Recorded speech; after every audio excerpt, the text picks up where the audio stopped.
مرازا دلته قدم په قدم کور په کور شیطان پیدا دی. دلته قدم په قدم کور په کور شیطان پیدا خالد بھائی دلته قدم په قدم کور په کور شیطان پیدا دی. ته تکلیف مه کوه شیطانه که راځې مرازه یو خوا دې وینه د خپل رورس که پروا نه لرې بل خوا په دومره ناروا زره ستومان نه شوې. دلته قدم په قدم کور په کور شیطان پیدا دی.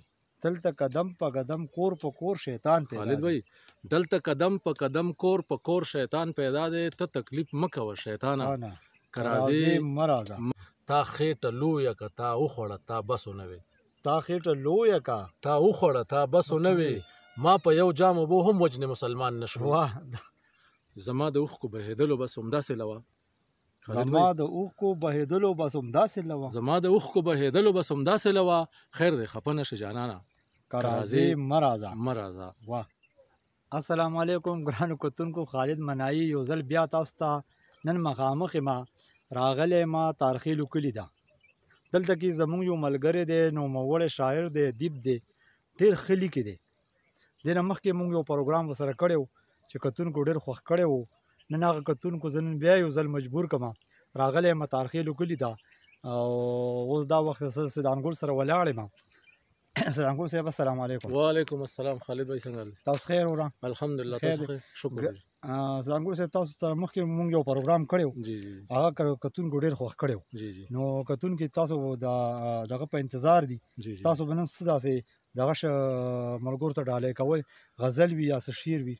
خالد بھائی ټول ناول خو زه شکریه دا کوم چې داسې لرې یو پرتې علاقې ته دا ظاهره د په سکرین باندې دا غرونه راځي ډېره زیاته لرې علاقه ده. دلته تاسو مونږ پسې راشئ او بیا ملګرو ته هم خصوصا شکریه دا کوم د هغو چې هغوی هم پروګرامونه خوښوي. نو غزل به زه وړاندې کړم یو تازه کلام دی. اوس خو لیک ډېر زیات کم کوو خو بیا هم څه ناڅه لیکو. غزل دی چې د سترګو نه مه تر ګریوانه که راځې مه راځه بس تیرې باره په ما ګرانه که راځې مه راځه. د سترګو نه مه تر ګریوانه که راځې مه راځه بس تیرې باره په ما ګرانه که راځې مه راځه. بلا مې ولیدل چې وینه څکي او خاندي ورته. بلا مې ولیدل چې وینه څکي او خاندي ورته. بلا مې ولیدل چې وینه څکي او خاندي ورته. یره مې کېږي له انسانه که راځې مه راځه.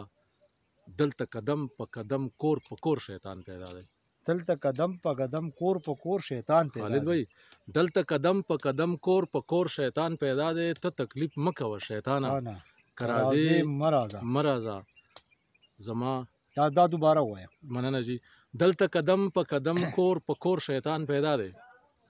دلته قدم په قدم کور په کور شیطان پیدا دی. ته تکلیف مه کوه شیطانه که راځې مه راځه. زما د اوښکو بهېدلو بس همداسې لوه. زما د اوښکو بهېدلو بس همداسې لوه. زما د اوښکو بهېدلو بس همداسې لوه. خیر دی خفه نه شې جانانه که راځې مه راځه. واه ډېره مننه. او تنها ارمان دی د امید غوټی کې نغښتی پروت دی. تنها ارمان دی د امید غوټی کې نغښتی پروت دی. زه چېرته لاړ شه له ارمانه که راځې مه راځه. دا دوباره وایه یوه کړی یې ډېره مننه. تنها ارمان دی د امید غوټی کې نغښتی پروت دی. زه چېرته لاړ شه له ارمانه که راځې مه راځه. واه واه سیدانګل صاحب تاسو څومره تعلیم څومره دی او دا لیک چې څومره وخت نه کوئ؟ تعلیم خو زما چې دی نو دا ما په 94 کې میټریک کړی او شاعري چې ده 1994 او شاعري چې و نو دا بیا د 1996 نه د یو ملګري په وفات باندې چې اهم کلاس فیلو مې و د پرایمري ایجوکیشن نه والا تر میټریک کلیر کېدو پورې هغوی په وفات باندې ما ته دا درد ملاو شو او د هغې نه پس بیا د 2001 نه چې دی نو مسلسل میدان ته راغلی. دغه کتاب بیا تاسو ته مخې ته پروت دی او بس دا روان دی په مخه ځي. اوس کتونکو تاسو یو داسې څه داسې غزل یا څه شعر د سره داسې شته چې ملګرو ته نور ډالۍ کړو؟ ډالۍ به کړو خو زه وایم چې داسې په مزه مزه د کتاب ته ورنږدې شو نو ډېره به ښه راځئ کتونکو مونږ سره اوسېږئ. مونږ ځو سیدانګل روډ سره کینو لیک. جی کتونکو زه اوس د سیدانګل روډ سره په تارخیلو کلي کې موجود یم. ګورم ما چې د دې روډ نه تاسو ته څه ډالۍ کړمه څه نظم وي څه غزل وي. سیدانګل صاحب السلام علیکم. وعلیکم السلام.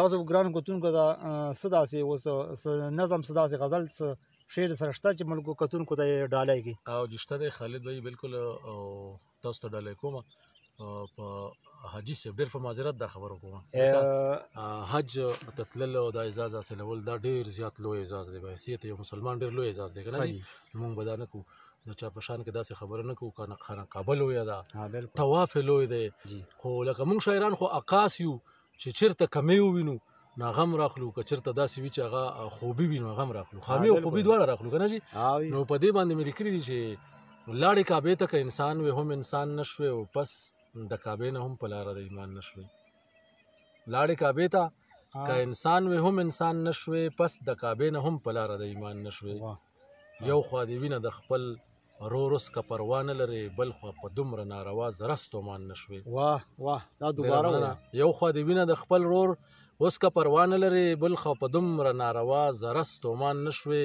تا خېټه لویه که تا وخوړه تا بس ونه وې تا خېټه لویه که تا وخوړه تا بس ونه وې ما په یو جام اوبو هم وجنې مسلمان نه شوې واه سدانګلو دا دوباره ویه تا خېټه لویه که تا وخوړه تا بس ونه وې ما په یو جام اوبو هم وجنې مسلمان نه شوې زه خو حیران یم چې دا ستا درندګي ووینم زه خو حیران یم چې دا ستا درندګي ووینم زه خو حیران شم چې دا ستا درندګي ووینم ته څنګه انسان یې چې په ټول عمر حیران نه شوې واه دا دوباره راته ووایه ډېره مننه زه خو حیران شم چې دا ستا درندګي ووینم ته څنګه انسان یې چې په ټول عمر حیران نه شوې ځان له تسبیح ځان له سجدې ځان له بستی تنها خالد صاحب ځان له تسبیح ځان له تسبیح ځان له سجدې ځان له بستی تنها که د مظلوم د فریادونو ترجمان نه شوې واه واه ډېره مننه دا دوباره وایه دا دوباره ځان له تسبیح ځان له سجدې ځان له بستی تنها که د مظلوم د فریادونو ترجمان نه شوې لاړې کعبې ته که انسان وې هم انسان نه شوې پس د کعبې نه هم په لاره د ایمان نه شوې